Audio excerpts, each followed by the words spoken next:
Mai cek, oi mai cek mai, kita ke negeri Kedah.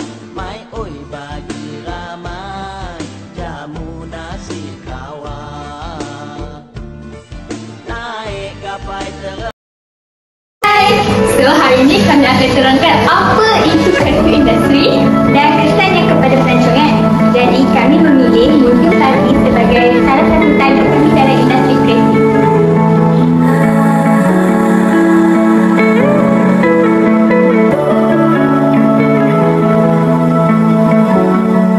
Okay, so apa itu kreatif industri? So, kreatif industri adalah dia merangkumi seni, budaya, warisan dan inovasi yang menjadikan satu industri itu lebih menarik dan bermakna. Oh, baru saya tahu. Betul.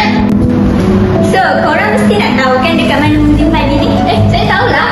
Kat mana? Kat Alostak kan? Ya, betul. Okay, jadi Museum Padi ni dia merangkumi elemen-elemen kreatif seperti seni pertanian, lukisan dan bangunan yang berbentuk beras. Oh, so jadi semua seni tu melambangkan negeri Kedah kot? Ya, betul. Lagi-lagi bila bangunan tu kan berbentuk beras tu, Kedah kan dia kaya dengan padi. So, itulah lambang dia. Sebab tu lah nama dia Museum Padi. Ya, betul.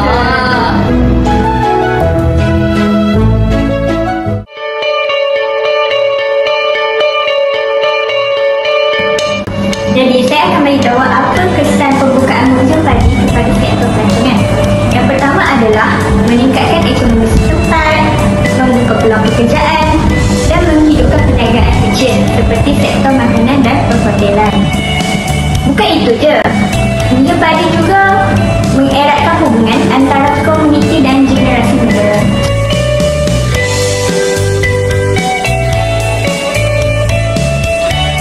Okay, so now kita dah tengok definisi kreatif industri dan juga kesan terhadap pelancongan. Jadi sekarang ni kita akan tengok teori yang ada dalam tajuk yang dipilih. Assalamualaikum, hai. Nama saya Aisyah. Korang tahu tak apakah teori Moran's Perspective 2021? Okey, jom saya beritahu. Dalam perspektif ini, produk budaya seperti seni kraft tangan, seni tradisional, pertanian dan juga makanan menjadi berharga kerana ia mewakili warisan, tradisi dan cerita asal-usul masyarakat setempat. Moran menekankan dalam konteks Asia, reputasi produk budaya berkembang melalui proses kolektif yang melibatkan pengekalan amalan tradisi, penceritaan budaya serta pengiktirafan sosial dalam komuniti.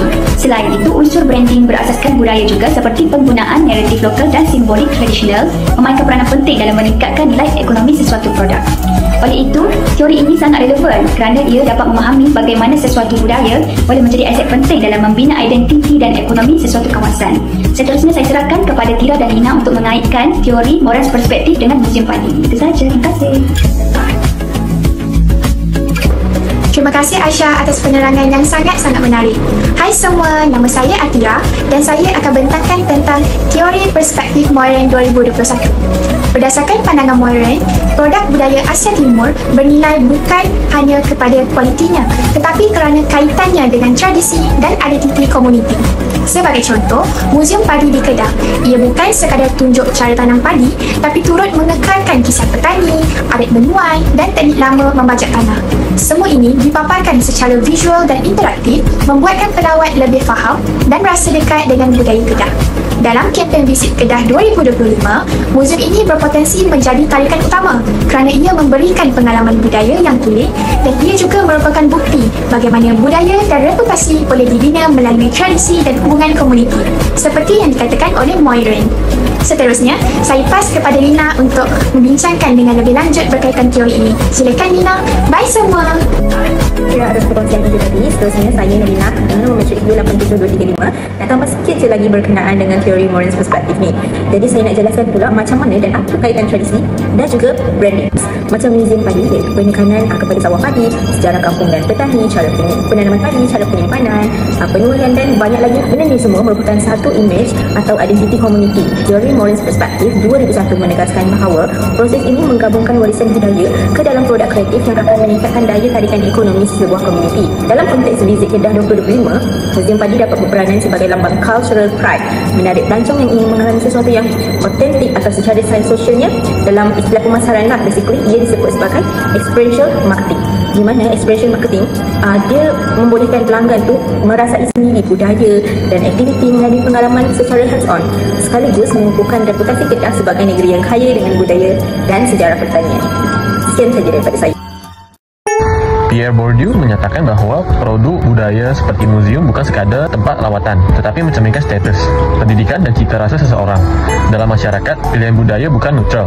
Ia digunakan untuk menunjukkan identiti net sosial. Contohnya, orang yang berpendidikan tinggi atau dari kelas atasan mungkin lebih memilih untuk melawat muzium seni kontemporari atau muzium nasional yang besar, kerana ia memberikan gambaran bahawa mereka berbudaya dan berstatus tinggi.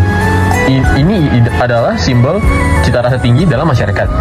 Sebaliknya, Museum Padi di Kedah, walaupun kaya dengan nilai sejarah dan budaya tempatan, sering dianggap kurang prestige kerana ia berkait dengan kehidupan luar bandar dan pertanian, sesuatu yang tidak selalu dikaitkan dengan status tinggi. Maka ia kurang dipilih oleh mereka yang ingin menunjukkan imej elit. Jadi, menurut Bourdieu, lawatan ke muzium bukan soal minat semata-mata, tapi juga cara untuk menampilkan siapa kita dalam struktur sosial. Okey, korang mesti dah faham kan teori yang pertama tadi? Apa kata kali ni kita cuba kaitkan dengan teori reputasi daripada Pierre Bourdieu. Pertama, beliau kata produk budaya bukan sekadar untuk hiburan, tapi juga mewakili status sosial, pendidikan dan cita rasa seseorang. Okey, prinsipal yang kedua adalah habitus. Beliau menjelaskan bahawa selera budaya kita dibentuk oleh latar belakang sosial. Contohnya dalam keluarga saya, daripada kecil sampai besar, saya selalu dengar opera, muzik-muzik opera, sebab keluarga saya semua majoritinya adalah musician for opera. So bila saya dah besar, saya cenderung untuk menyukai ataupun gemar kepada opera berbanding muzik-muzik yang lain. Itu contohnya, okey? Key principle yang ketiga adalah model simbolik. Okay, in order for us to gain reputasi ataupun reputation, kita kena dapatkan pengiktirafan daripada pihak berkuasa budaya seperti pengkritik seni, akademik dan institusi. Terima kasih Farahi. Jadi saya nak terangkan teori Pierre Bourdieu model simbolik dengan Muzium Padi. Apa itu model simbolik? Model simbolik ialah pengiktirafan melalui nilai budaya dan bukan daripada kualiti produk, tapi daripada siapa pengiktirafnya. Muzium Padi juga dikenali menyimpan warisan budaya terutamanya daripada segi pertanian Malaysia, tapi model simbolik dia masih lagi rendah. Kenapa? Kerana tidak mendapat pengiktirafan daripada institusi budaya utama. Nak dibandingkan dengan muzium seni, muzium sejarah, dia pun dapat pengiktirafan antarabangsa. Jadi apa yang perlu dibuat? Menurut Bourdieu, Muzium Padi belum mendapatkan pengiktirafan daripada institusi bersejarah untuk meningkatkan status dan juga reputasi dalam bidang budaya. Sekian.